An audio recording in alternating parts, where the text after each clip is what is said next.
Hi guys, I haven't been making a lot of videos about budget mice during the recent years, but today it changes. This is the RAWM ER21 Pro, a $70 budget mouse in this rather familiar looking Ergo format. Specs wise, it is rocking the Pixar 3950 sensor together with the Nordic 52840 MCU, so it's not the newest stuff anymore in the MCU department, but it is still very good. This is a right-handed Ergo mouse that is pretty much the same size and shape as the Zowie EC2 and Vaxi E1. It is a very safe Ergo shape that is good for all sorts of claw grips and also for palm grip for smaller-handed users. One of the standout features on this is the extremely good coating that I didn't expect at all from a mouse at this price point. It is a slightly rubberized matte coating, and it seems that the white one is also quite stain resistant since it hasn't gone brown at all during these 3 weeks of testing. Coating is a big factor for me when it comes to how premium a mouse feels, and this coating is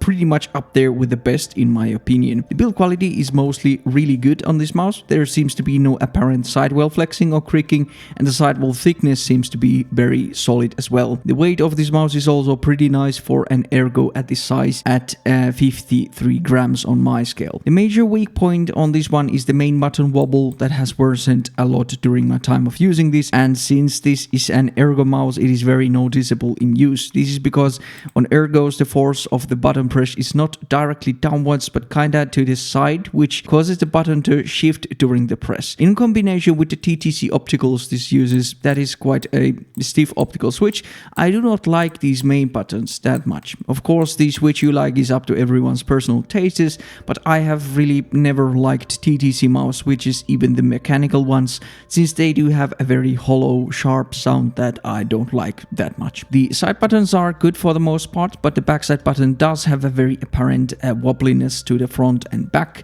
The scroll wheel is good, no bad things to say about that. Skates on this one are very good PTFE skates with the anti-collapse layer. They work really nicely and provide nice glide on all my mouse pads. Since this is using TTC opticals, I did not even try to measure the click latency with my XLAT, since opticals and XLAT doesn't really play well together, but I tested the motion latency with the mouse comparator program. With 1K, 2K and 4K using the most power demanding settings on the driver, the mouse measured very nicely at minus 0.8 milliseconds ahead of my wired control unit. With 8K polling, the result was however kind of bad, with pretty much the same result as the control unit. Given the fact that the polling stability was very good with all the polling rates tested, the worst result at 8K could be from a larger buffer used for 8K. From these polling rates, I would suggest using the 2K or 4K polling with the most competitive settings in the driver, depending on what you like. Okay, then let's take a look at the driver software of this mouse. RAWM has a web driver as well as a downloadable driver, but I use only the web driver for my convenience. One of the things you should instantly swap to is the RAWM gaming channel on the top panel. That way you get access to more performance oriented settings, and you can completely remove the additional debounce delay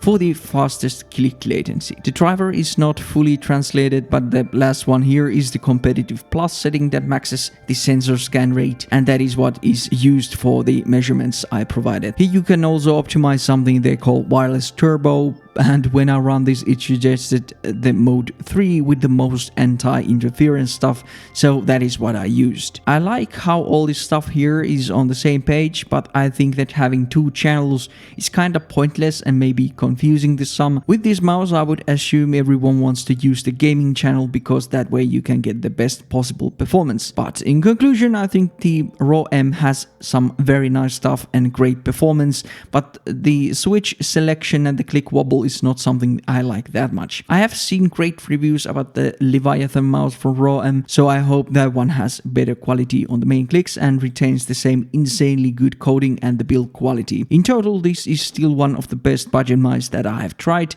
and if this is how these budget mice are these days, I might pick up some others to review as well in the new feature. Let me know in the comments what budget mouse you'd want me to review, and I'll do my best to make it happen. But yeah, all in all, this is a great Ergo offering if you can tolerate slightly wobbly clicks. Thanks for watching, and goodbye.